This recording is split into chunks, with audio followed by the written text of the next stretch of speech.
But don't leave me hanging around, wondering why you look at me like you do, a way that I can see right through. Say you do, say you don't, but don't leave me wondering why you won't admit what seems an obvious fact, afraid to get caught in the act. Hear me now, I've got to say, there's no better way to know. Talk is cheap, all this talk is small. Every word I've heard doesn't matter at all. While I'm looking at you longingly across the hall, I'm scheming. How would it be, baby, you and me, white sand beach and a deep blue sea. Welcome to the Hundredth Monkey Radio, normally with Tom and Ramon, but we just got Tom tonight, and we're adding, this is a Hundredth Monkey extra for all of you guys out there. This guy, you're going to love who we have on here tonight. He is, I don't know how, I can't think of a good word to describe him except for one of those lights out there in this world that are shining pretty damn brightly, and he's opened a lot of eyes. I've got Robert Perala with us tonight, and he's the internationally acclaimed author of The Divine Blueprint, Roadmap for the New Millennium, and The Divine Architect, The Art of Living and Beyond. He's a lecturer and author, obviously, and a musician. And actually, we'll have to ask him a couple of questions about that later on. But he's had quite a few very interesting experiences through his whole wake-up process and unfoldment process throughout his life. And we're going to dig into that a little bit. Robert, welcome to the Hundredth Monkey. Thanks, Tom. Great to be on your show. Thanks so much.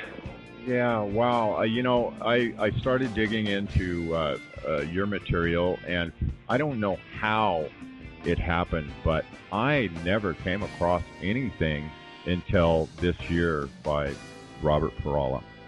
And after I started poking around, it's just like, oh my God, how did I miss this guy? Yeah, I've been around a long time in some forms. You know, I'm not the supersonic social media person here, but definitely you see me out there in one form or another, yeah. Yeah, so, Helen sent me your wonderful and beautiful woman, Helen, sent me your book here a while back, The Divine Blueprint and The Divine Architect. And when I started reading The Divine Blueprint, I just got chills up and down my spine.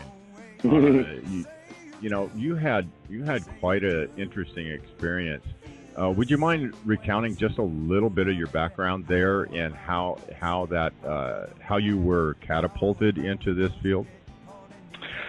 Well, I'm actually the oldest member. I'm 57 now. I'm actually probably the oldest member that's still bouncing around in one form or another. That's listed in Project Blue Book by J. Allen Hynek in 1977. I had an extraordinary encounter on the California-Nevada border, right there where California meets Nevada, in the area of Heavenly Valley. It's a ski resort up there in the area of Lake Tahoe, and I had an encounter and was taken out of the house and aboard a spacecraft by what I would really term what looked like 8.5-foot tall silver cosmonauts, almost like robots of some kind.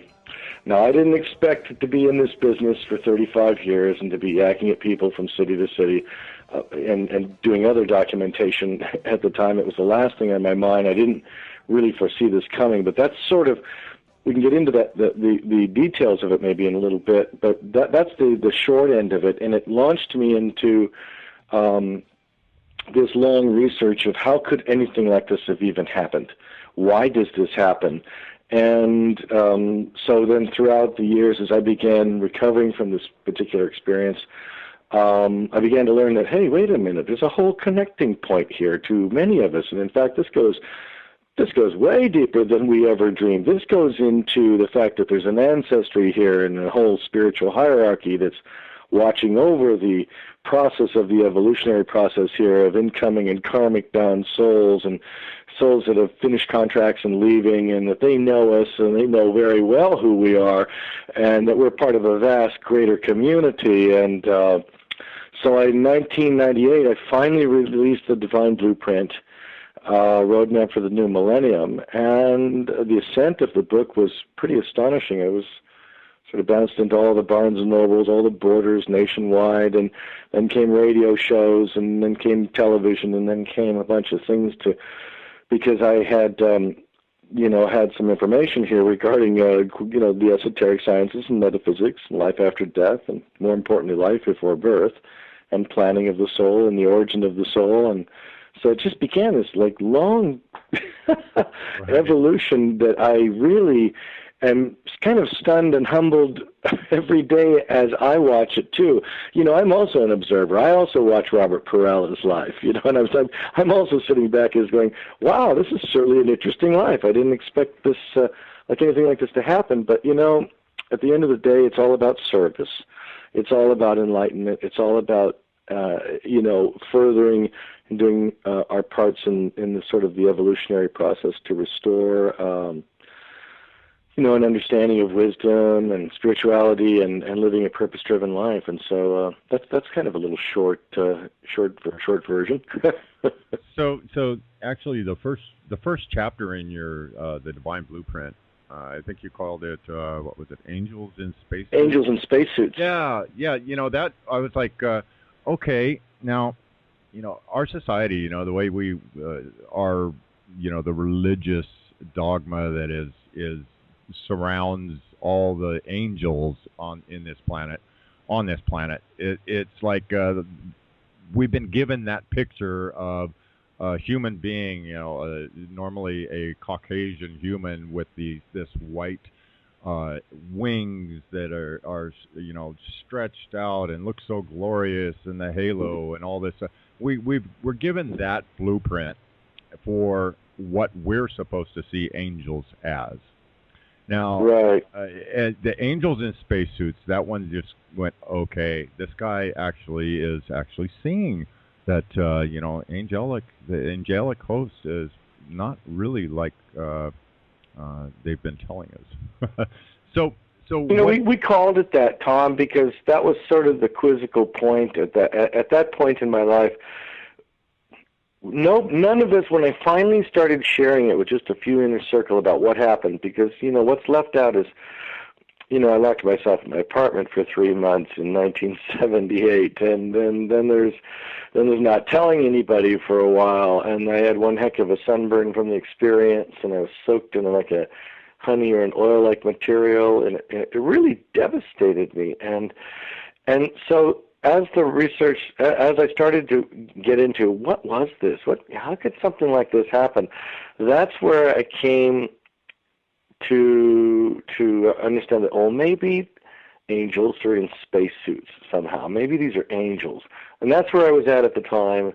Later on, I don't think that's what they were, but that was the question. So, in asking the questions, what could this be? That phrase came up, and I thought, well, that's a nice title for the first chapter of the book, Angels in Spacesuits, because that lets us all kind of go into chapter one in my own journey, finding, asking questions and asking those kinds of questions, and later to find out that these really are not angels that came in spacesuits. These are some kind of, incredibly enough, we believe there's some sort of living entity that enters us, that's in a spacesuit, that's some sort of Arcturian cosmonaut or some kind of Arcturian scientist. These are living creatures like you and I. These are men and women like you and I who have benefited from greater time and greater knowledge. And somehow, I brought them into my life. The short end of the story is I literally had been reading Maharishi Mahesh Yogi. You'll remember he was very famous for bringing the Beatles to India, to Rishikesh, and I'd learned that thoughts were things, and that if you projected a thought form in the universe, that someone or something could hear that and might even respond to it. And I literally, like in a movie, it's just almost comical to this day, went out on December 26, 1977, in front of the house, lit a candle, held my hands to the sky, and said, if there's anything out there, if there's any life form out there, I wish to get to know it or have an exchange with it. And if there was, well, I would use it for some sort of enlightenment or tell people that we're not alone in the universe. I mean, it's almost like a script from a movie, you know. It's just 21 years old, and I didn't really actually believe it, Tom. I mean, Right. I literally went out to lit a candle. I was very sincere in my little incantation, but I didn't really expect any real results. I think I thought, well, the universe is just too vast and Right. too quiet to hear a little me. Surprise. And I went back in the house, and nothing happened. And about 2:30 in the morning, I was suddenly startled awake, which had a deafening sound enter the room. Sounded like a freight train was going through the living room.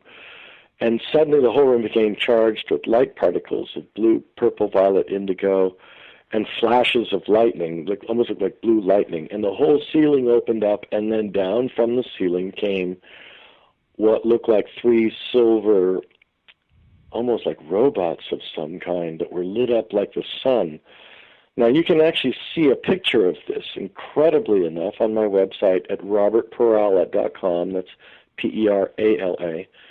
And you press on the front button there, and it'll take you to a photo of it. And that photo was taken by Jeff Greenshaw in Falkville, Alabama in 1973.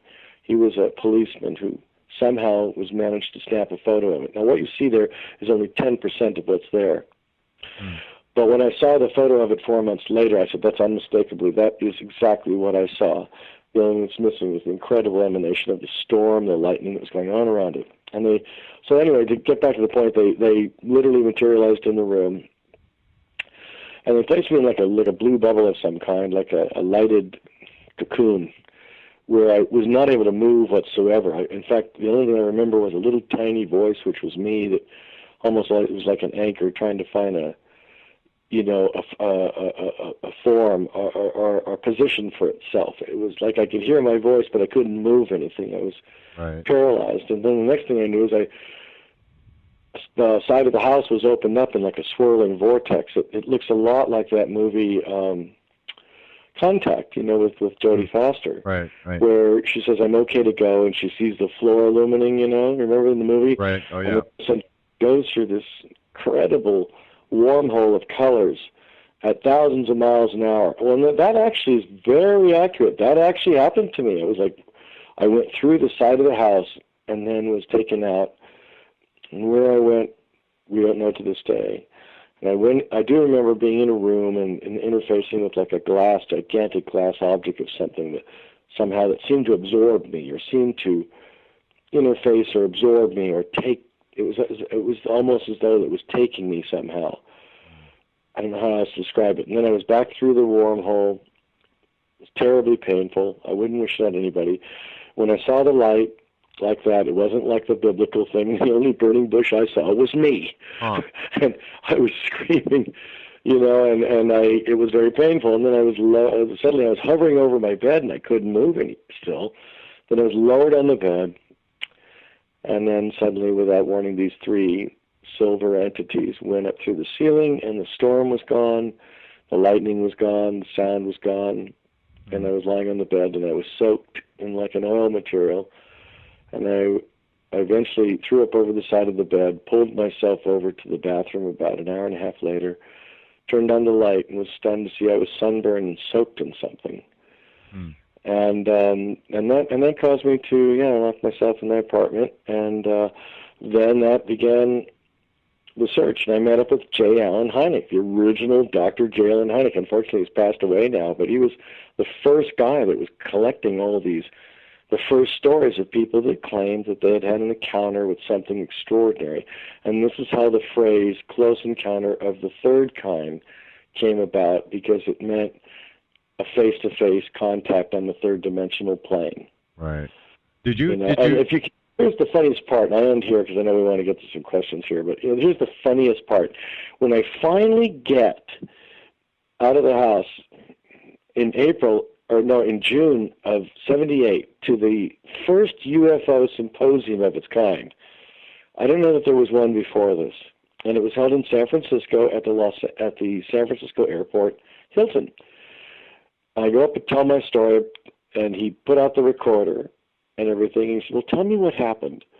And I thought, well, this is great. This is the top guy. This is the guy that even spawned the television show Project Blue Book, and it was very popular in '78. And who sits down to listen to my story? And the first guy I tell my story to is Dr. Dale Hynek and William Shatner, Captain Kirk. Really?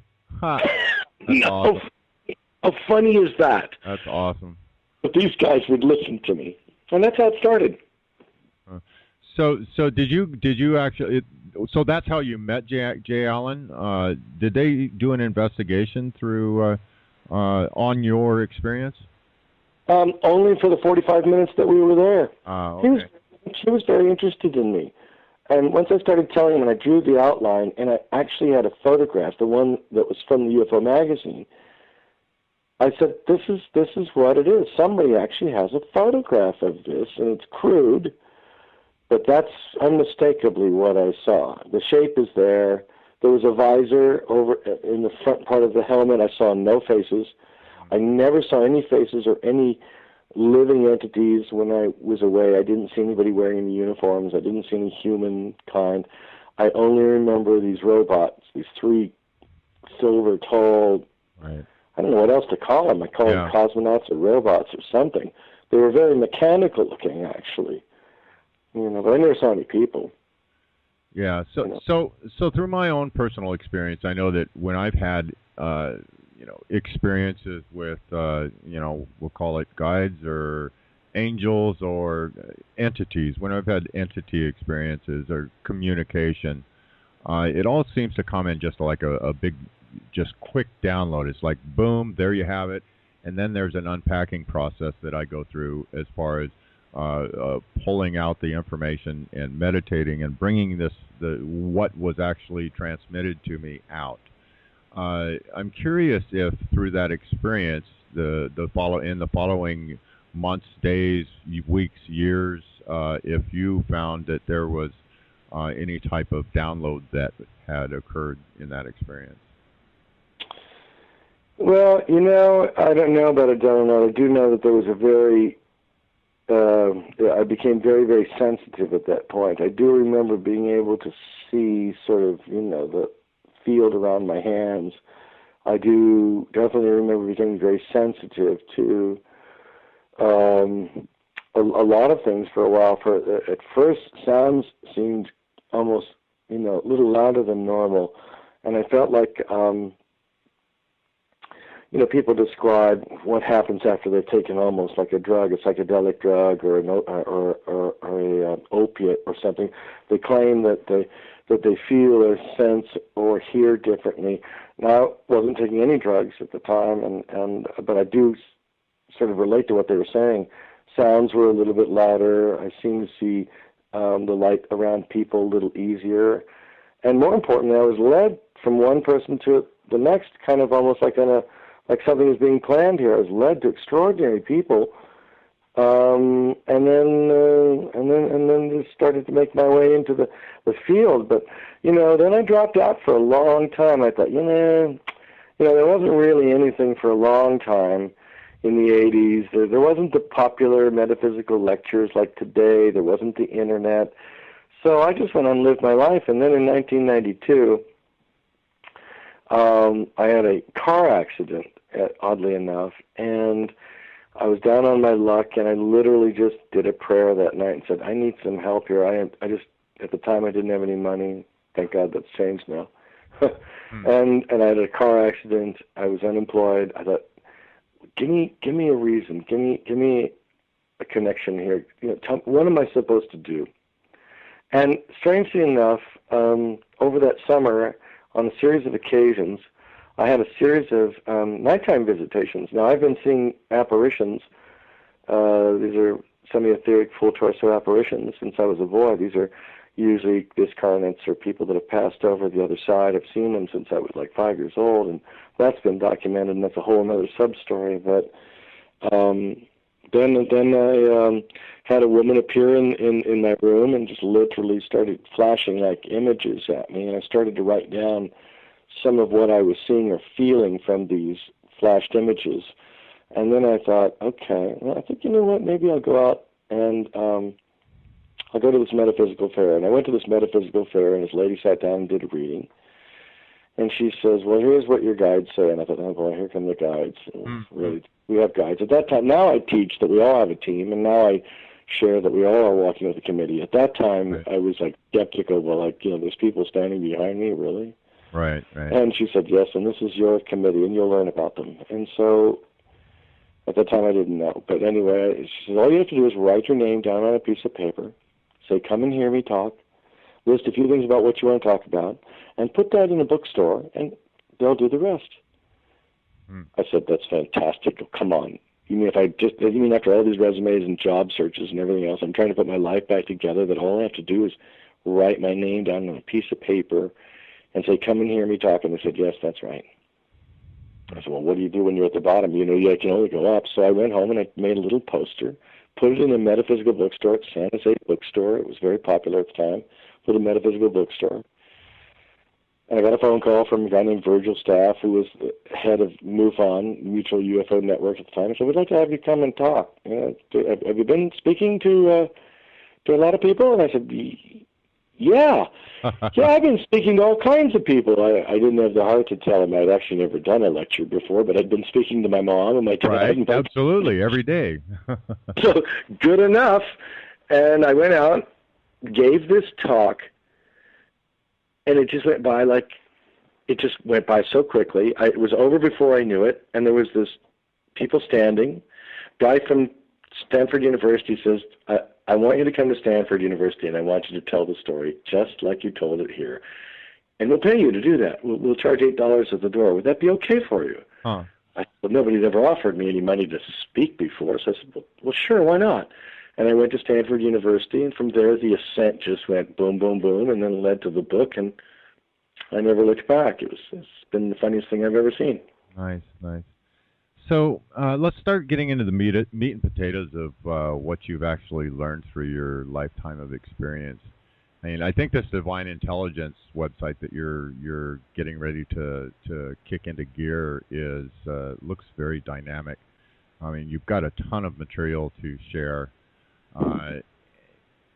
I guess we can start at the beginning. Origins of the soul. I mean, are we infinite beings that have always been in existence?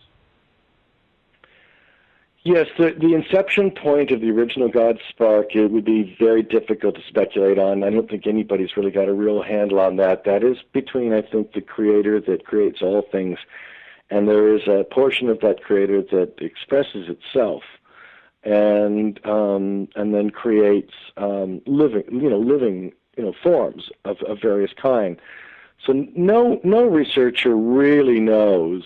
Theologians can speculate, and there's references, different things. Even the Sumerian tablets and things make references to the original how life is birthed, but no one truly has been able to quite answer it yet. But what we do know about this, after all these years of me looking around and listening to other people and being pretty serious in this business of research, is that there does seem to be a formating picture about the way life originates. Before you come here, you actually, I'm pretty certain that you actually come here and you see with your committee. This is if you don't know your team by now, you should get to know them, I should say, and learn to meditate and learn to communicate with them and know that there is a team around you. Now, this team is made up of past loved ones from previous incarnations. This is made up of mom and dad that might be on the other side, if you've lost a mother or father or whatever, and this would be also friends that were with you before you were born. And you would come here with this select members of this different committee, including the angelics. It could be the seraphim or the cherubim or the B'nai Elohim.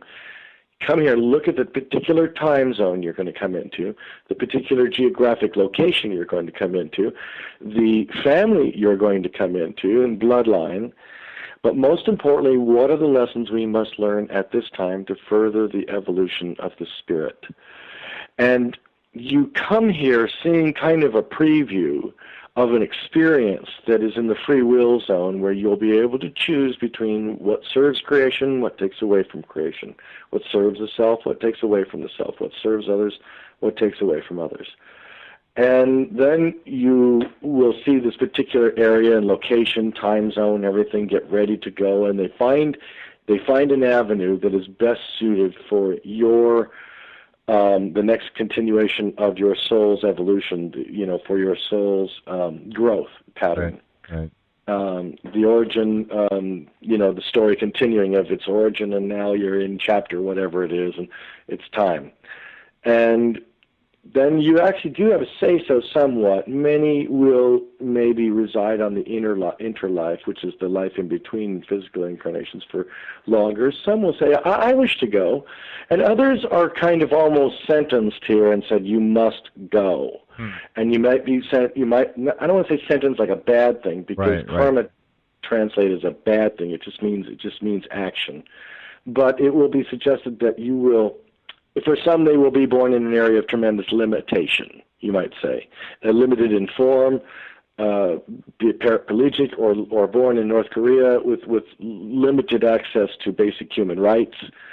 Or you maybe go the other way and are born Prince William and come through Princess Diana and are destined for leadership of the United Kingdom just by your birthright, but then that soul is ready to expand its leadership in this type of form, and then comes through Diana.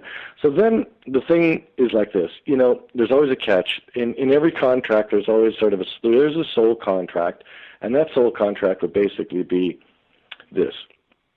They might say something like this, metaphorically. They might say, okay, now you're ready to take this new journey. It's a sojourn into the material plane.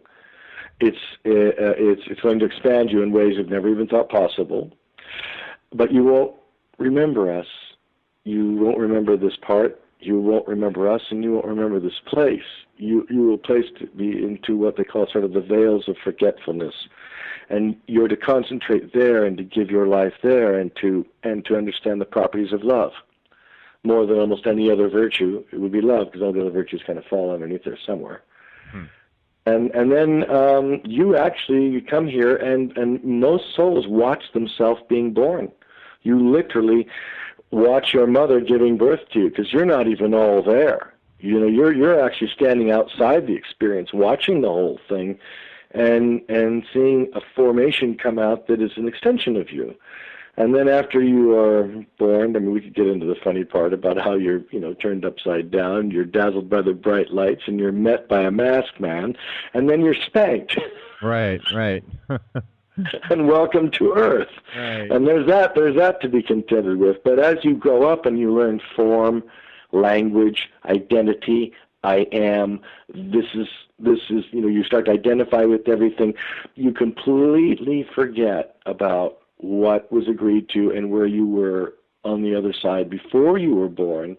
And eventually you even get so sure about what's going on in this world that you deny anything like that has even existed or happening, and you will deny it. Or you might take a conservative point and say, well, there was nothing before my first breath in the conservative Christian Judeo aspect. You might adopt that belief system and say, well, when I took my first breath is when God made me be born.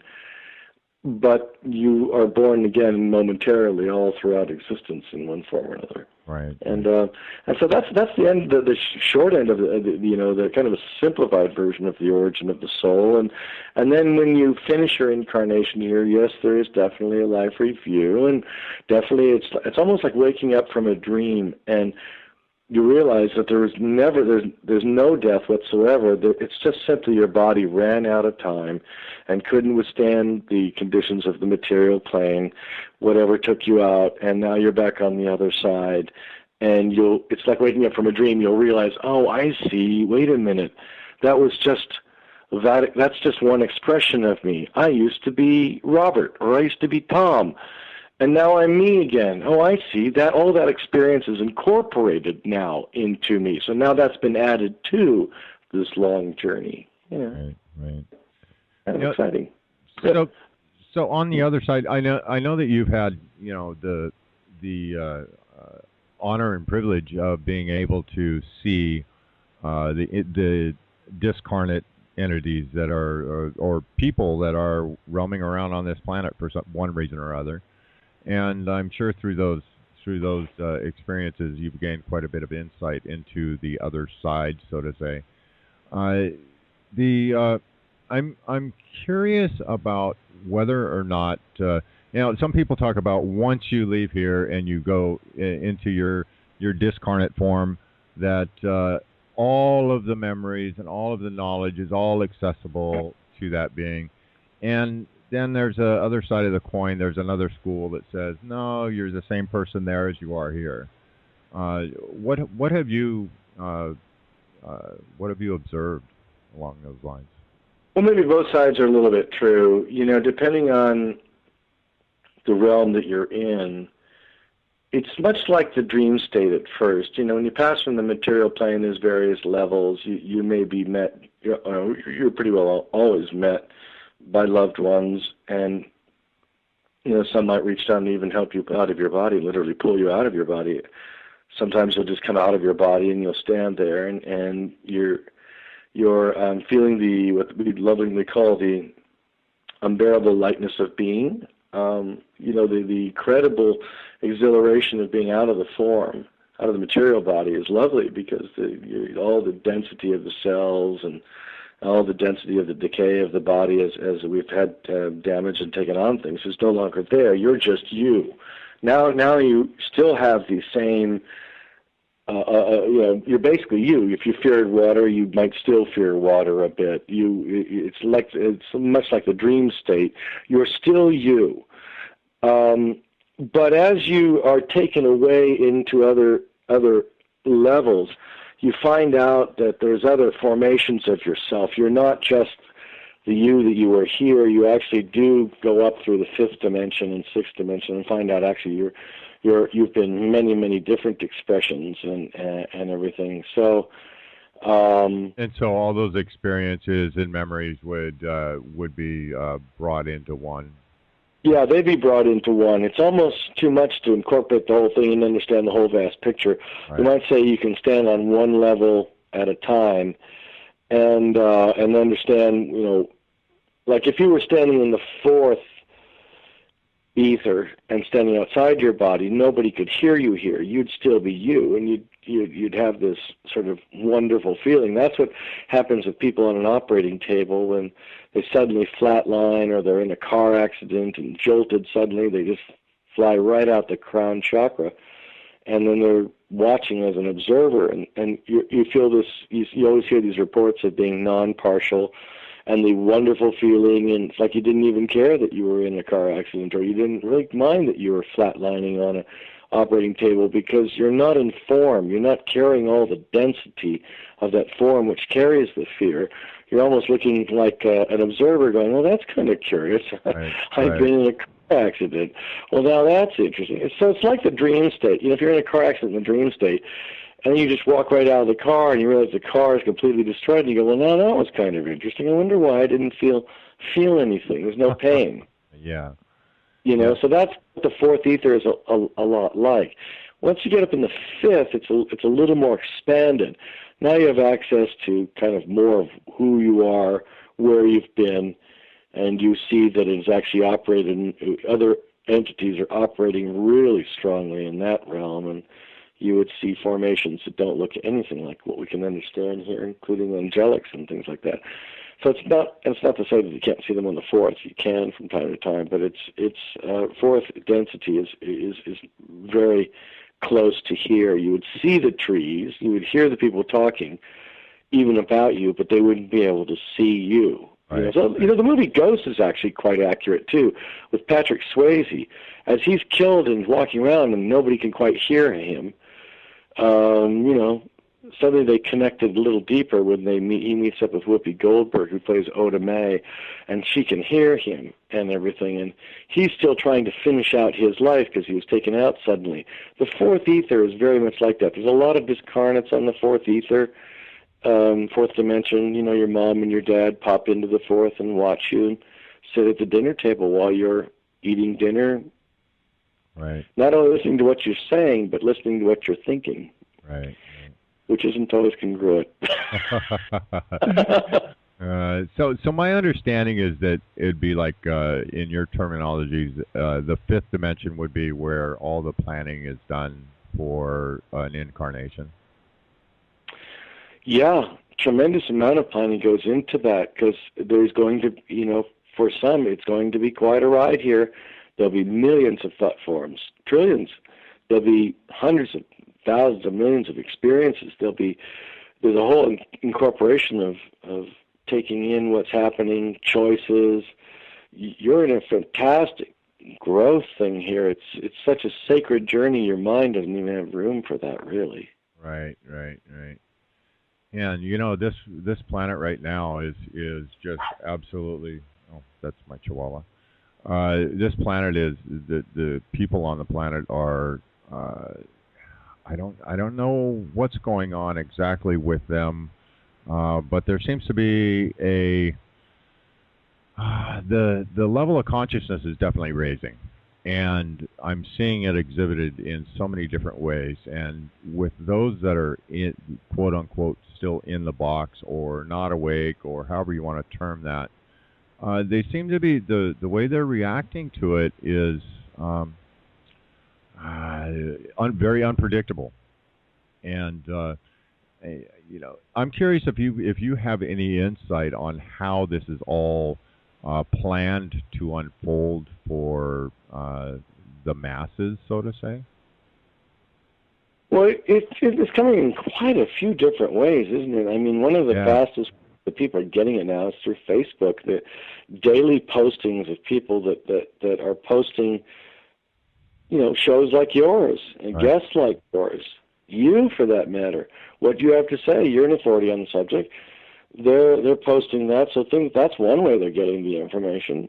Another interesting way is that a lot of people are not sure quite even what's happening, and they're feeling thoughts that are coming into their mind, and they're not even really sure where they're coming from. Like, what is this about? And that is basically that the whole planet is sort of being raised up into a slightly different expression. So some people are tapping into the new information. It's not really new, but it's the information that's available, and living in somewhat of a new world and realizing, if I sit still, there are kind of interesting thoughts that come to mind that I had not considered. I'm not even sure where I got this. I'm not even sure I can hold on to the thought, or I'm not even sure I can enunciate it, but I sort of have an understanding.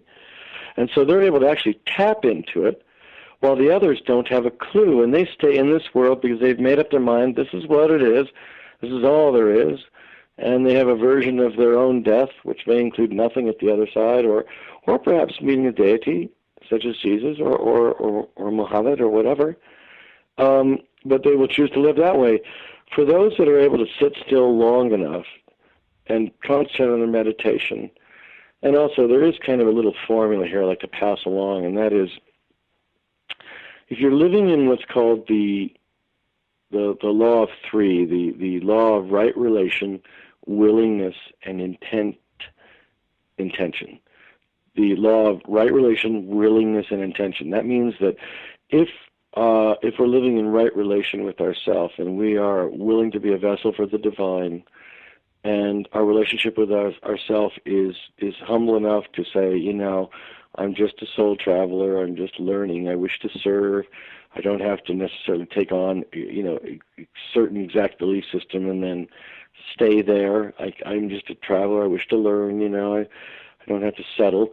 And I have a good relationship with myself, my friends, my family, my health, and you're concentrating on that relationship. That's going to get a lot of support.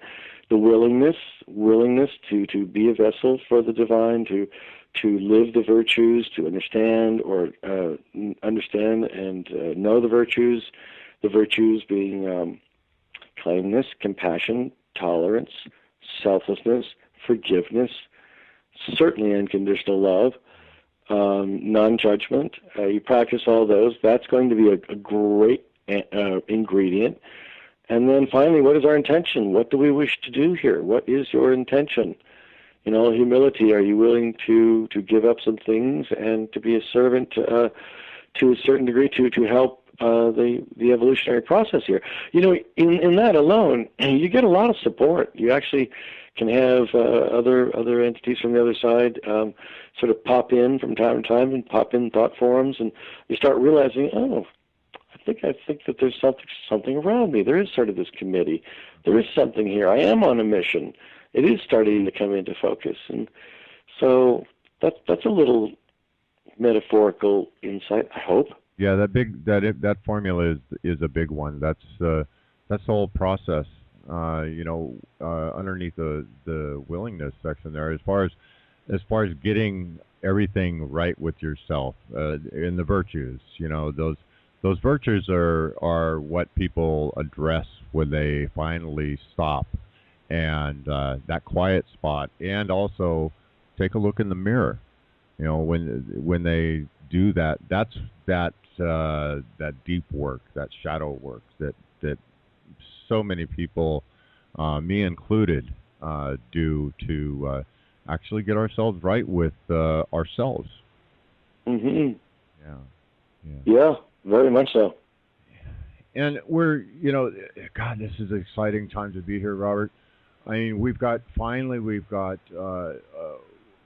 our science side of things that is starting to catch up with the spiritual side of things. We're starting to get validations in the world for so many different things. I mean, just the psychic abilities thing. That there's becoming so many different experiments that have been done and papers that have been written that are proving, well, like remote viewing, that was proven quite a while back as a very true and valid and real phenomena that anybody can do. But now we're finding things like, what's her name? Not Diane Collins. Courtney. Oh, geez, I forget her name. But she's done doing intention experiments, meditation experiments, and influencing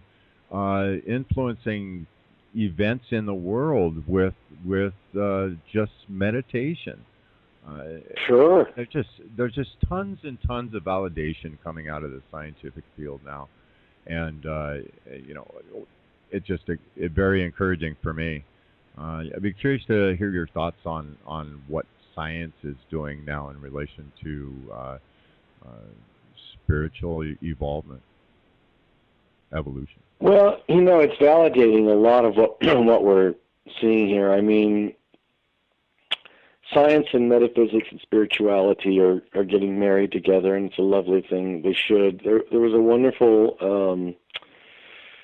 phrase that one of my coaches, a guy I really admire, Dr. David Bruner, who's stationed at he's the director for the Center for Spiritual Living in San Jose, which is where I go on Sundays for Sunday service. And he said, "Isn't it a wonderful thing that our spirituality is growing up?" Mm-hmm. And I thought, that's interesting. That's a really interesting phrase, because science, tells us that if we sit still and we project our thought forms, or we, sit still enough to be a receiver, we can receive information. The brain receives signals much just like a radio does, and images, etc. And they call this remote viewing. The rishis just simply call it, the stillness, or to sit in meditation. It's all kind of the same thing. Right. Nobody knows how how thoughts really travel. They're an energetic formation. Science does know that some thought forms actually look like clouds that actually disappear or emanate from the field and actually travel a bit. They can actually see in Kirlian photography when people focus on violent or aggressive images in their mind, that the field actually changes into darker colors or murkier colors or darker reds. Then they can see the person giggling or laughing or feeling a sense of love, that the field expands quite bright and smooths out and becomes radiant and everything. So we're not really sure of how all this happens, but science and spirituality are becoming greater bedfellows every day, and they should be, because through science we are understanding how how our thoughts are affecting others. I mean, Deepak Chopra's institute recently did not too long ago, a group of people that would concentrate on cancer patients, and they were told to concentrate just on these particular patients and then not all the others, and for a period of the next 72 hours. And there was a group of like 100 people that would just focus on this, and they wanted to see were the vital signs or such as heartbeat and other vital signs, would they change? Because they were being concentrated by these 100 other people. And they actually said, yes, there's actually something to it. The person's breathing became maybe more stable, or their vital signs in one form or another became smoother or whatever.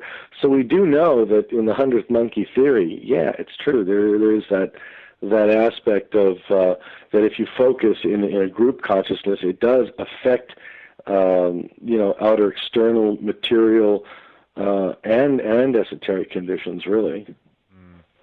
Yeah, you brought up the 100th monkey. Do you think that there's a critical mass that will be reached in consciousness on things like maybe the understanding that we are all one, or something along those lines, that humanity will reach at some point in our future, and it'll be like throwing a switch and... Yeah. Well, it's there. It depends on how we reach it, I guess.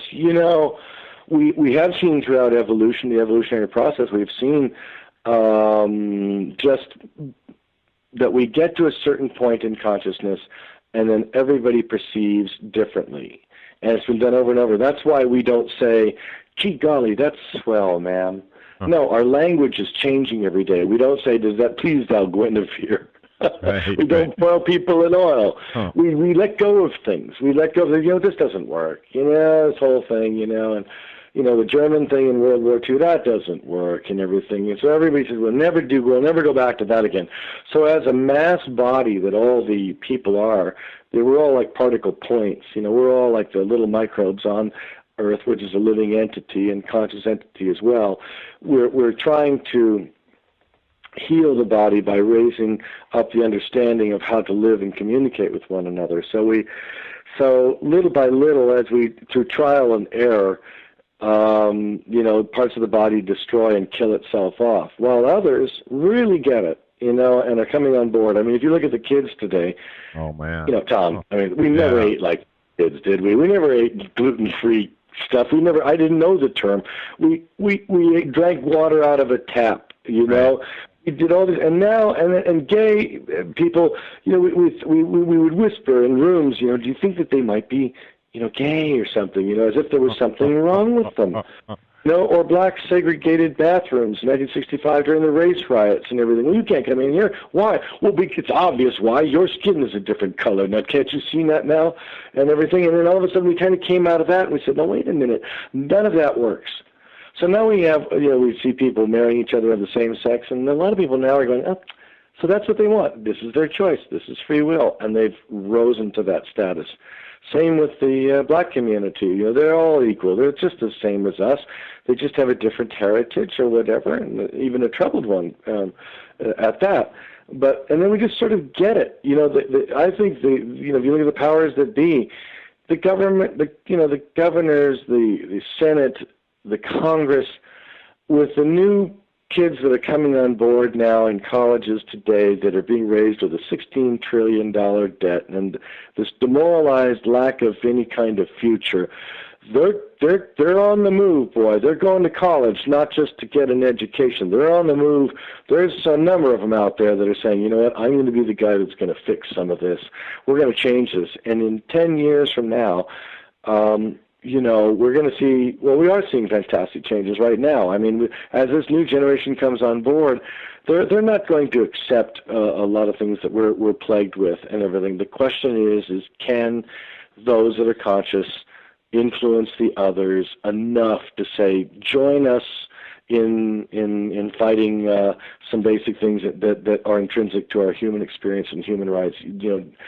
And hopefully what that is correct. So we're learning about, it's like the Creator is actually finding out about itself, and the souls that are here all finding out in the body of how to be and everything. And so we're all on this journey. I think we're getting it. I mean, I support the 100th monkey theory 1,000%, because more people come on board and they find out what does serve creation, what does serve the self, what does take away from others, and then are you willing to drop those old patterns and embrace, something of a higher nature here? The personal growth categories in the bookstores all over the country here is still number one is self-improvement of all the book categories over and above fiction. That hasn't translated into movies or television, but it has in books. Right. The one thing for me personally that was kind of shocking for myself that I still even today find stuff popping up is the cultural programming that we all go through, and the process of actually deprogramming those reactions. We're all programmed to react a certain way whenever a certain situation happens, or whatever. And it's just. It's actually pretty shocking when you actually become aware that of that reactive aspect of the I guess it's the reptilian brain that stores all that reactive stuff. But that in itself just blew me away when I really became aware of how much everything that I did in my life was basically running a program that had been imprinted inside myself. That it took a while for me to actually go through and sort out what I was doing and get it set right. The lovely thing. A lot of people live their whole life, and just are the same person they were 30 years ago, repeating the same thing, same ideas, buying the same toothpaste, following the herd. Right. And anything new that comes along, they go, oh, no, don't try that on me. Huh.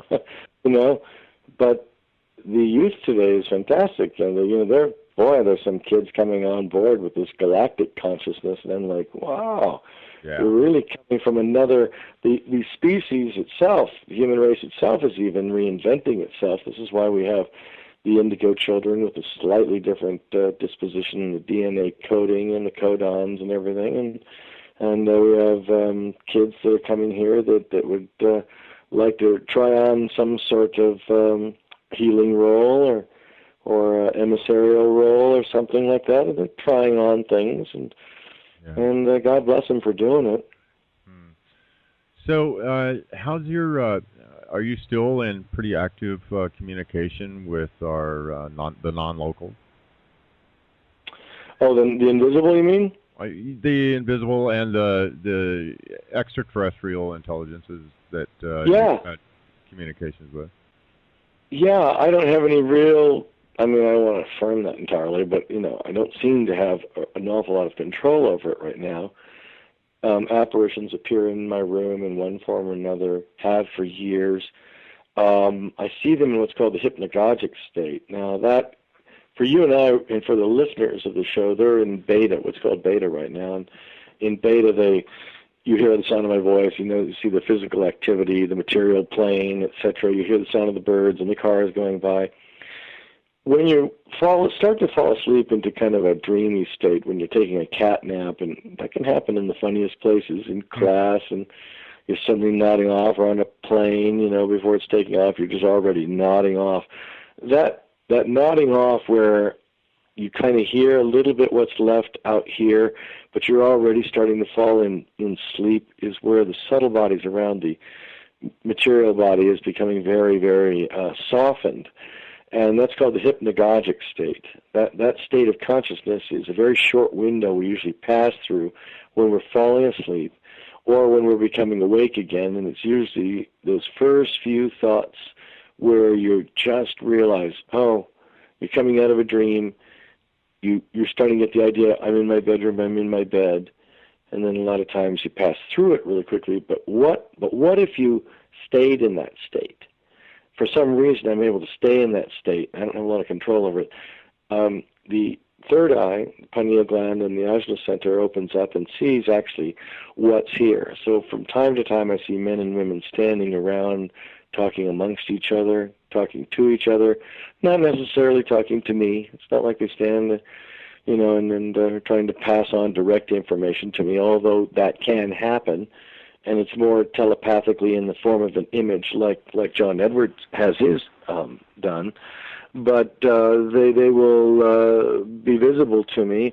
And then sometimes I will see an idea, a concept. When we read about a concept, it takes maybe 2-3 minutes to read about it, or a movie. It takes half hour or 2 hours to see the movie.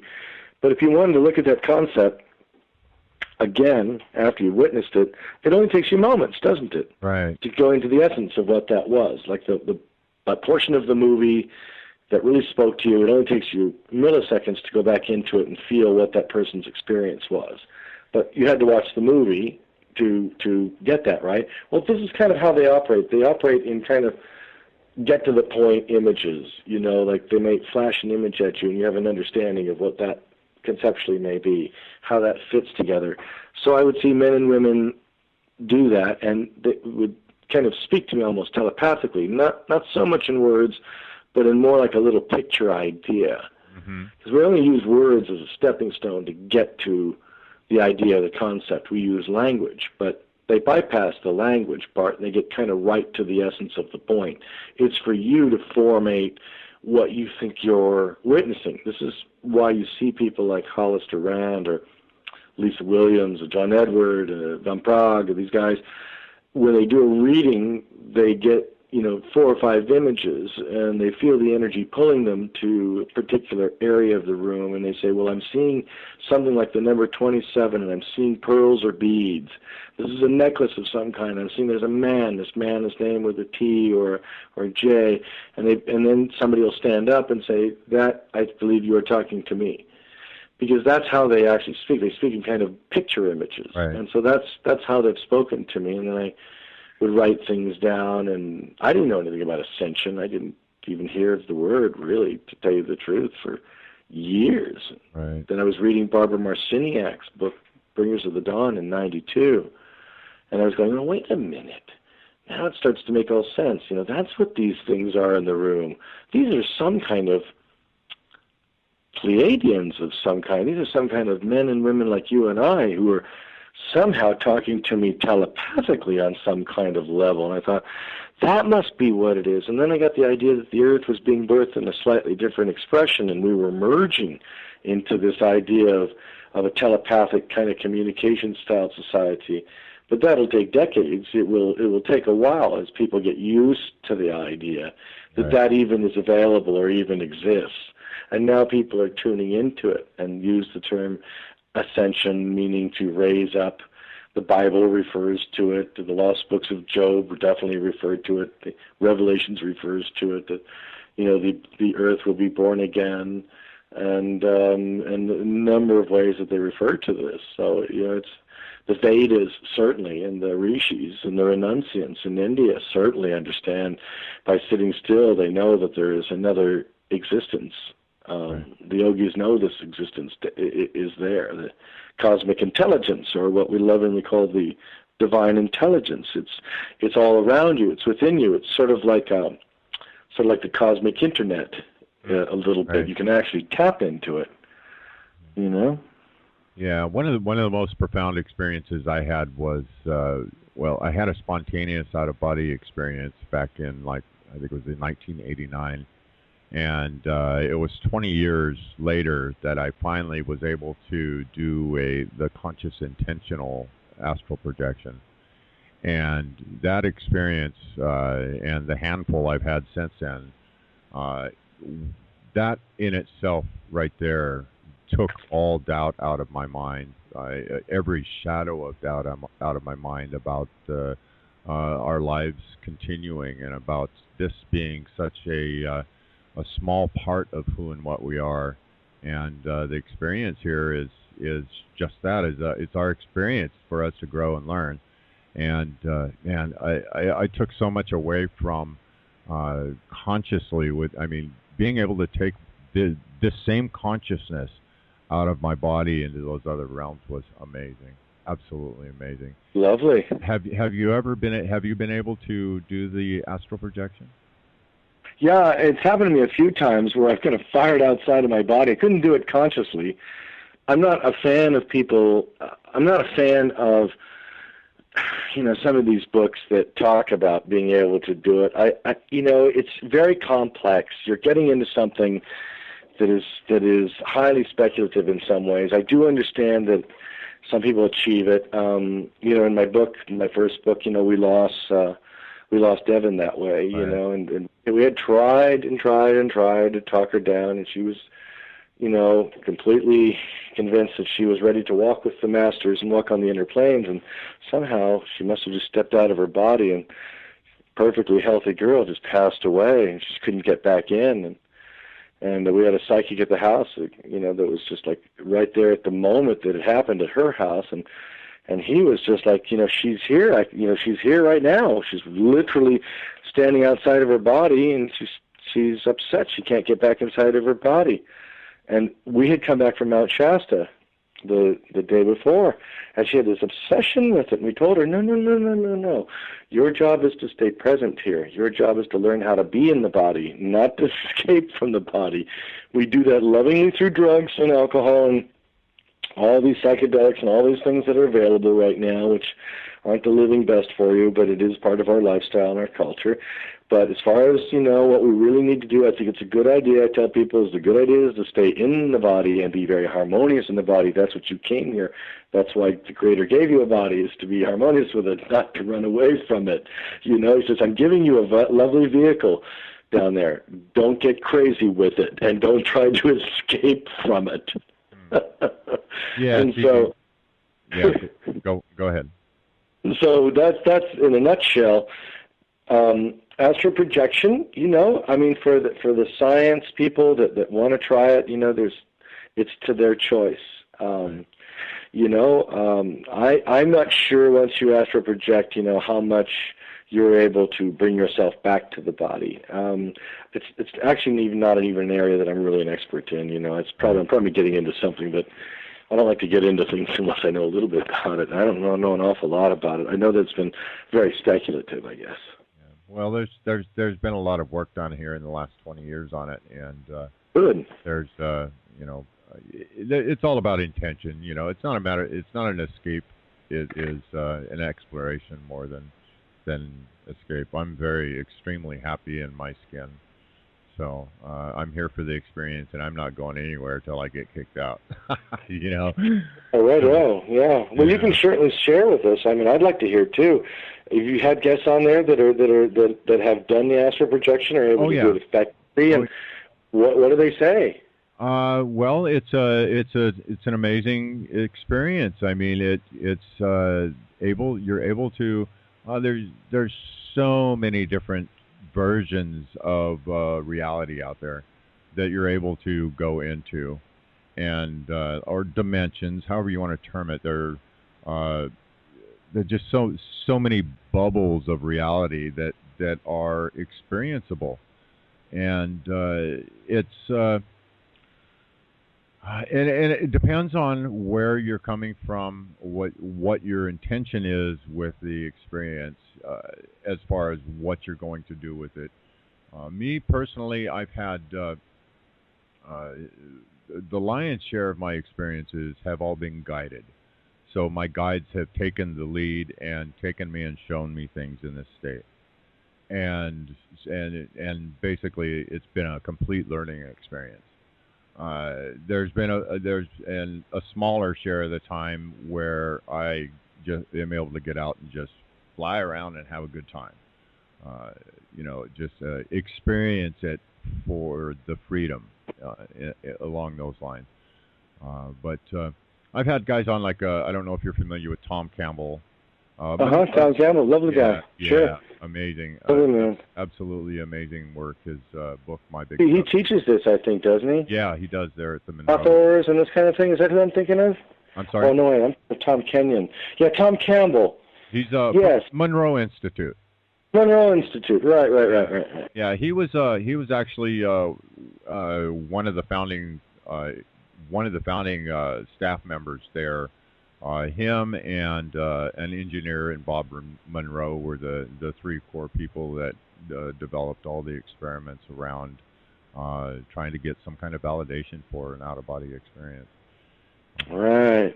Yeah. So we've had several people on talking about this. So it's a very interesting experience. That's all I have, and that's all there is to it. Yeah, sure. Well, it's been written about a lot. Yeah. And people have practiced it for a long time, Oh, the reason I brought it up is very surprising when I did read that in the Divine Blueprint. That experience, what was her name again? Devin, yeah. Yeah, the experience that she had with it, that's the very first time I have ever heard anything along those lines happening in an out-of-body experience. Yeah. Yeah. So. Well, it's probably safer than we know. I don't know. I didn't have the best experience. It was very hard to lose her. But on the other hand, people do it every day, don't they? And they do. There is a cord, there is a lining, there is a connection cord to the physical, body from the etheric body and everything. I think that's why we don't necessarily fly out in our dreams and have it be a one-way trip. Yeah. But I guess both sides are equally valid. How you learn about the inner planes out of the body, and then being present in the body has its rewards too. So it's just part of our growth, isn't it? Yeah. That's like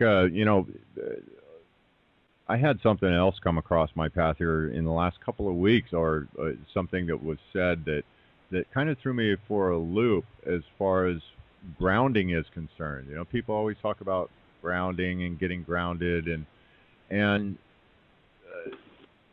with the genre the way it is right now, there are so many people that are looking to ascend and leave here, or the aliens to come and pick them up and fly them off to a new planet, or to go somewhere else. I know. Everybody's I meet them all the time. Yeah, everybody's looking to go somewhere else.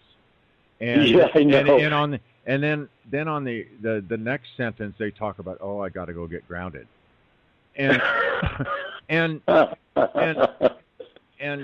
I really thought about what grounded is. What is being grounded? Being grounded is being right here on planet Earth and being and loving the fact that you're in this body. Yeah. Loving the fact that you're on Mother Earth. That's right. And it has zero to do with wanting to get away from this body. Exactly. We're here for an important reason. Yeah. That's a lovely thing you've just said there. We learn to be in the human kingdom. That's why we come here. We're here to really learn to embrace our mastery in the face of adversity. This is to learn emotional mastery, relationship mastery, physical mastery, what takes away from creation, what serves it, what takes away from ourselves. And, we're having this wonderful, horrifying, all-encompassing journey here, and an awful lot of people really tend to write off their life and are just uninterested. I said, did you ever know that your life is the most fascinating and incredible subject and wondrous life? And they would say, well, I don't know if I agree with that. My life's pretty tortured and everything. Well, if your life isn't working for you, it's that you're just making a lot of choices that, aren't serving yourself or one form or another. You're not waking up with the prerequisite of knowing that you're here to master various laws of things and practice the virtues each and every day. A lot of people that are getting horrible results will say, well, Rob, what do you mean about the virtues? Now, what's that supposed to be about? They don't even know what they are. And I said, well, like love, tolerance, and compassion, would you like those things in your life? And they go, well, yeah, of course, and everything, but right now I'm a little too angry for that. You know what I mean? I'm very personal growth oriented. In a lot of my talks, I slip in a lot of anecdotes for a living. I sort of mix this fun blend of spirituality, metaphysics, science, prophecy, and personal growth, So I try to make my presentations all-encompassing. So there's something for everybody, because to talk about the phenomenal aspects of the human experience is certainly fun, and we love to talk about near-death experiences and the phenomenal aspects of the UFOs and things like that. But at the end of the day, we do come back to our own body, don't we? And we do have to sort of live with what we've been given and deal with what we have. And the great majority of people, I think, just need to recover. Just your head. I was born in the nut house, and then I was raised in the crazy house called the world, and it's taken me a long time to recover from and unlearn a lot of things that I've learned. So it's not always about learning; it's about unlearning all these patterns of what we were handed down from our peers and our parents, and because the previous generation wasn't nearly as wise as this one, so you're kind of having to reinvent yourself to I always tell people, stay in step with the times, love yourself more deeply and you'll get better results, practice all these virtues every day and everything, and just do the best you can. Don't judge yourself too harshly. Don't let other people determine who you are. You're not your wealth or lack of wealth. You're a very divine, beautiful, and important spiritual being who's in a wonderful process here. And just to take it easy, and forgive. There's so much forgiveness out there. You wouldn't have no idea. If you knew who walked beside you, you would be in tears. Right. So you are supported. Just take it easy, because it's a tough experience being on the earth. I mean, this is not a joyride the whole way through, is it? It's definitely a challenge for sure, without a doubt. Yeah. Many people are suffering, tremendously suffering, and we all need to just have our hands held. We all need to hold each other's hands. This is not new news. I'm not going on your show and telling you anything you don't know, but it's good to be reminded about these things, because a lot of people will say, well, Rob, I've heard these things before. But the mind and the spirit and the heart is a lot like any other muscle. It's like going to the gym. Wouldn't it be great if we could all do one push-up and look like Arnold Schwarzenegger, a spiritual Superman? But it doesn't work like that, does it? It takes consistent repetition and time, patience. Keep showing up for your life. Keep showing up for yourself, and you'll get better results. Don't let other people determine who you are, because a lot of them are very unclear. There's very much a very living God out there, and it is very supportive. So would you look into your crystal ball for me and tell me what you see personally for our future? Short form of that. Yeah, short form of that is disclosure is just, is happening momentarily. It's coming out in many, many different ways. And we are being birthed into a slightly larger expression. There are more people today that are more relaxed about the idea that we're not alone, and we are getting ready to have some real serious leaps in this relationship and this question we're having with the UFO question. They just had the largest hearing in Washington, D.C. that was put together by Stephen Bassett for the disclosure, the hearing on disclosure, which was a mock hearing at the Washington Press Club. Some of the media covered it. I was happy to say that Yahoo did it nicely on the homepage and didn't make too much fun of it. Others mocked it and everything, but I just watched a video this morning of the former Ministry of Defense from Canada giving his testimony. Paul Hellyer, yeah. Paul Hellyer, yeah, brilliant, wasn't he? Yeah, absolutely. So we are getting the idea that we're not alone, and we're headed towards this is the best and worst of times, and not real thrilled about some of the other things, like a 28-year-old with a nuclear weapon in North Korea, but aside from that, you don't walk in fear of that. There's sort of like this tremendous injustices all over the world, but for the most part, there's the best and worst of times, and some of this is going to be, if we can get this disclosure thing a little closer, and we can just sort of deal with it and come into it gracefully, it might start to level the playing field a little bit on the discord between the patriarchal systems. Right. That fervently always pointing fingers at the next guy and saying, well, our religion is right, therefore the other ones must be all wrong. And the extremists might calm down if they thought, well, wait a minute, if something is from outside here, maybe I better get right with just being a good person, because if they have the ability to transcend the incredible distance that would take to even get here, then maybe I better behave. Right. Oh, Ronald Reagan tried. I mean, I was really impressed with that one speech he gave about, what if, I can't remember how it goes, but yeah, are you familiar with that speech? He talked about, what would happen if we found out that there were extraterrestrials. It'd make our differences much smaller. So yeah, it would. And I think that level of consciousness is really starting to grow here, as far as us understanding and knowing that we are mankind. We're not those guys over there and those guys over there and I'm over here. That right. Separation, the gap in the separation is closing. I guess that's a good way to put it. Yeah, it is. Yeah, people are embracing a lot of good ideas today. There's more available, certainly. I mean, with the social media aspect and the fluidity of information that is milliseconds, apart from each other, and traveling on Facebook and Twitter and television and media in general, you have your choice of what you want to pay attention to, what you want to incorporate, and hopefully they will choose something that will be more substantive, because it's there, it's really there. But people get still very washed out by media and television, and are hypnotized by the bombardment of distorted information or images, motion pictures, fear. Yeah. There's always something waiting to get at you, right? And the only way out is through meditation, I mean, that's not the only way out, but it's a good way out. I love George Harrison's sister is a friend of mine, Beatle George Harrison, right. And he would say, the world went mad and then they blamed it on us. And, there's a metaphor for that. The world's kind of gone mad, but the only way out was really to come to a point of yourself and to learn to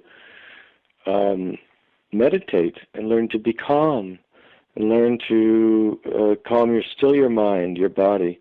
Because a lot of us get pulled out by the constant bombardment of fear-based information or images, and they become so washed out. But there's that inner stillness that we've got to get back to. It's really reconnecting with Source, and without that, it's a rough ride. I'm seeing that proverbial double-edged sword out there in the world right now, with all the darkness that's happening. All the shadow boxing, I call it. With the big fear factors that are happening. Sure, on one hand, it's taking people into fear. And on the other hand, it's making so many people stop and take a look and go, okay, what's really happening? What's going on here? And it's getting them to start asking the questions. I mean, and I have examples of that where I work. It's in a production environment, and I've got about 100 guys on the production floor. And out of that 100 guys, I've been there for 15 years. And out of that 100 guys, there's been like 2 guys in the whole plant through that whole 15 years that had any kind of a hint of consciousness. The way I'm terming it in the woo-woo world, But in the last month, I have had, I guess now I think it's about 10 different people have come up and talked to me about things. A couple of them have talked about who are we and where are we coming from, where are we from. A few of them have talked about they've gone down the conspiracy line. What's really going on? Is this a false flag crap trying to drag us in? But it's getting them to ask the questions. And so I have been. I come home every day one of those things happen. I come home with a big smile on my face, like, all right, people are getting it. People are waking up. They're starting to ask questions. those people.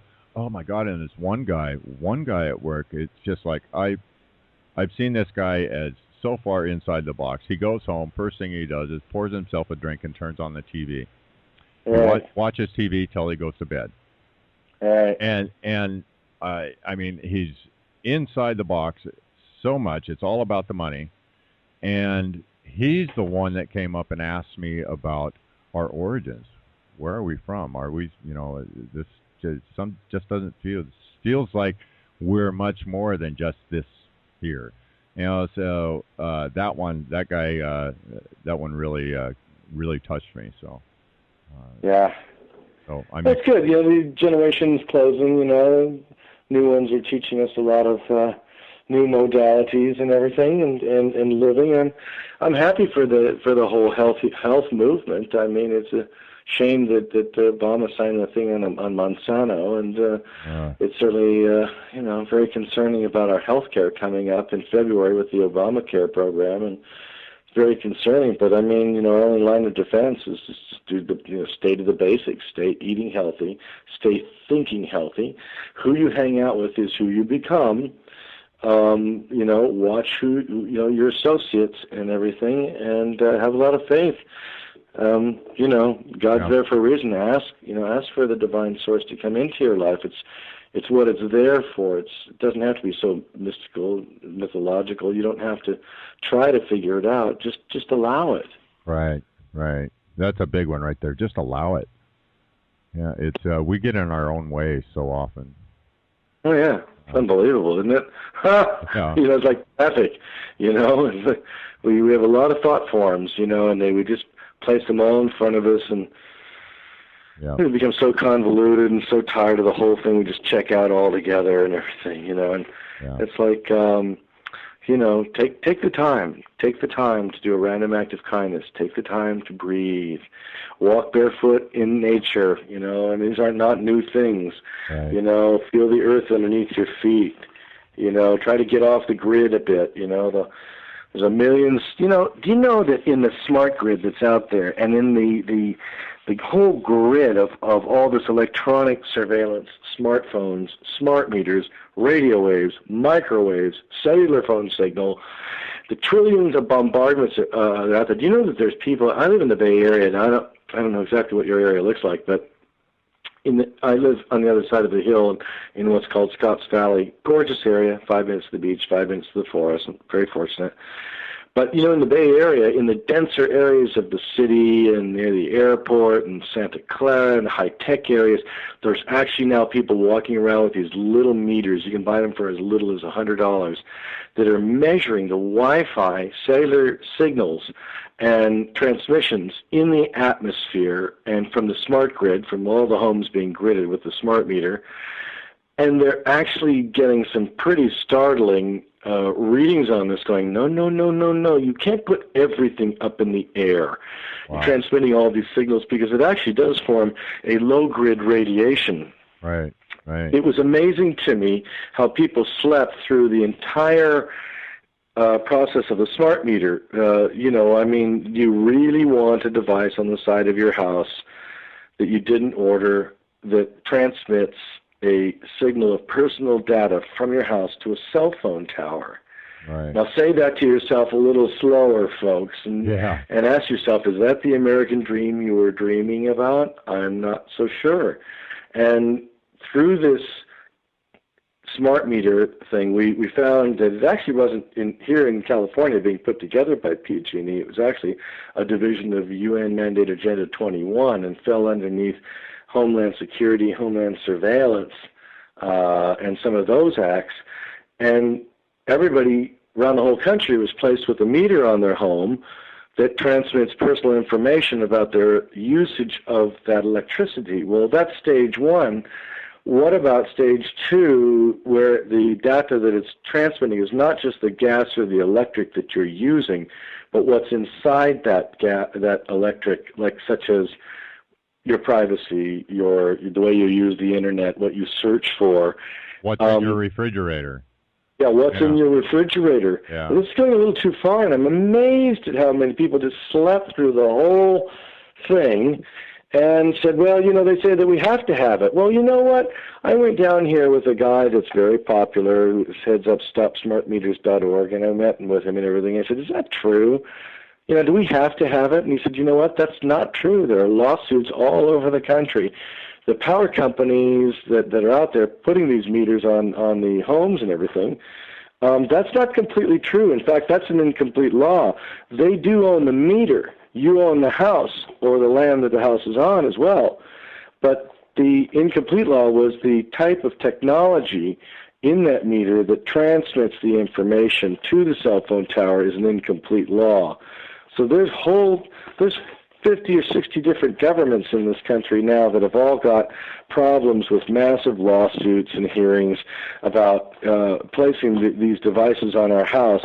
We didn't order it, and then when I wanted it taken off my house, I said, no, I'm happy with an analog meter. It's really quite all right, It's fine. We don't want something that pulsates a signal of 9 megahertz every 7 seconds throughout our home and pinging off my toaster. I'm sorry, I don't really need that. And they said, well, that'll be, you can take it off. I said, well, good, take it off. They said, well, that'll be $75, and that'll be $10 a month. I said, well, how long is that going to go for? And they said, for the rest of your life. I said, you're kidding. You mean this device that you put in my house that I didn't order, that transmits personal data from my house is $75 to take off and $10 a month? To not have it? To not have it? Wow.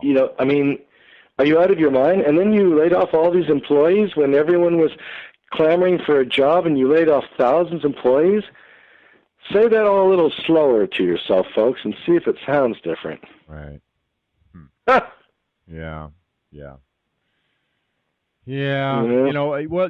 On the encouraging side of things, there's all those lawsuits out there, and I have followed this just a little bit myself also, and luckily they haven't tagged my house yet, but from what I understand, they're not too far north from me already. So and put a sticker. You can order a sticker that you can put on your current meter and actually say, do not put on a smart meter. You actually have the right to refuse it from the beginning.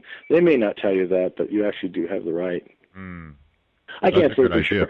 You're in Washington. I can't say for sure. Well, it's worth a try regardless. Yeah, right, yeah. It's the same idea, though, I'm just wondering where this is all headed, and it's just like, I'm afraid I'm guilty too. I have a smartphone, and I communicate with it, and it's almost like if you're in business the way we are, you almost have to have it. On the other hand, it does transmit a signal. It says where I was an hour and a half ago, so I can't really lie to my wife very well. She can look at the smartphone and says, that's not where you were. That signal comes from Los Gatos, not from Santa Cruz. Oh dear, I can explain. Yeah, I'm still old school. I've got one of the old flip phones, but good for you. For some reason, I just can't step up to that computer in my pocket thing. So yeah, I spent enough time on the computer sitting at the desk. So yeah, I hear you. Yeah. Convenience with a price. So Robert, let's go ahead and start tying things up here. Give you an opportunity to, anything else that you'd like to tell our listeners before we get off here, and then. Well, yeah, you can find both my books. They're absolutely lovely books. I'm going to say that all ego aside. People have more fun with both my books, The Divine Architect, The Art of Living and Beyond. They also have fun with The Divine Blueprint. Lovely, lovely, lovely books, and we give them both away for like $19.95 online or whatever. You can just order right from my website. We ship them within 24 hours. But, I was very fortunate to have other people support these books, and people like Tony Robbins and John Edward and Drunvalo Melchizedek and a number of people that contributed, especially to Divine Architect. And we wanted to write an all-around spiritual book that was sort of speaking to most aspects of our experience. How does the soul choose to come in here? Where do we go when we die? What are some of the aspects of the material plane? How do we communicate with these unseen forces? What's some of the best hedges and bets we have? How to live here, techniques and anecdotes for living. And they're just fun. You can just get them at robertperala.com and continue the journey. And certainly I answer all my emails, and you can write me and say, well, I haven't talked about this. I do a small amount of grief counseling on the side. There is sensitive parts about the book that people definitely write me about lost loved ones and where are they now, and can we talk a little bit about it? And I'm very reassuring to them that it's like Hollister Rand's book says. She wrote a very lovely book called I'm Not Dead, I'm Just Different. Mm. And that's what it is. That's my message as well. You know, there's life and everything, and after this is over, and then there's reconnecting while we're here, and there's reconnection when we're there again, and you know, you're not alone. And they're very loving and fun books. Blueprint's very funny in spots, and so people definitely write me and say, I see the humor, because I kind of put myself in the middle of the whole experience. Right. A lot of reporting material, and there's the guests also, so it's not just me telling my view or my story, but me being more of the host to other people's experiences and everything. And yeah, a lot of fun. So, and DivineIntelligence.com is coming soon. We're filming for it and getting it ready, and that's coming soon. But certainly RobertPerala.com is where the action is for now. And we have UFOCon coming up. You're certainly invited. That's a large UFO expo happening September 21st, 22nd at here in San Jose, near Milpitas, I think it is. It's at the Crown Plaza Hotel, and I'll be there, and a bunch of other places. Cool. Yeah, I'm glad to see you getting out and around. Yeah, I feel very blessed to have had our paths cross here. So. Oh, the feeling's mutual, Tom. Your spirit shines bright, and it lights the way for many. And it's a wonderful, wonderful thing that you do of providing a platform for your audience here. Well, thank you very much. Thank you very much.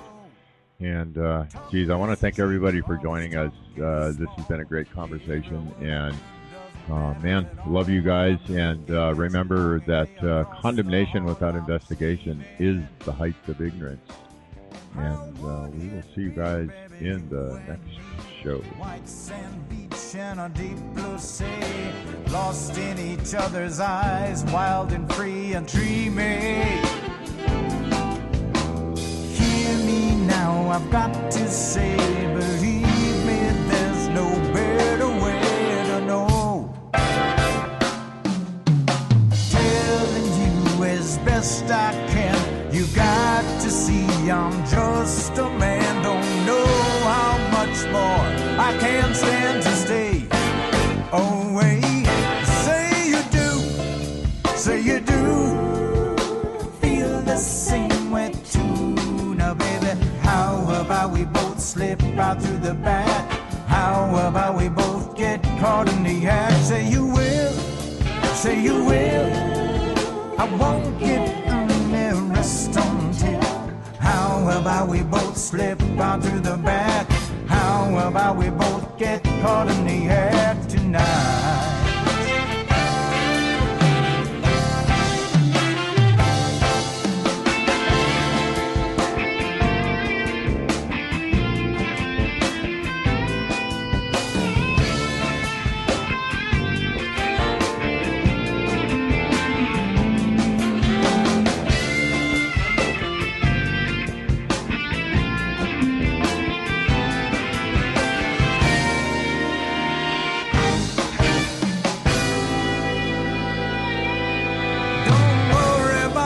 About war in the world, don't think about you and me together, floating on a cloud, birds of a feather flying.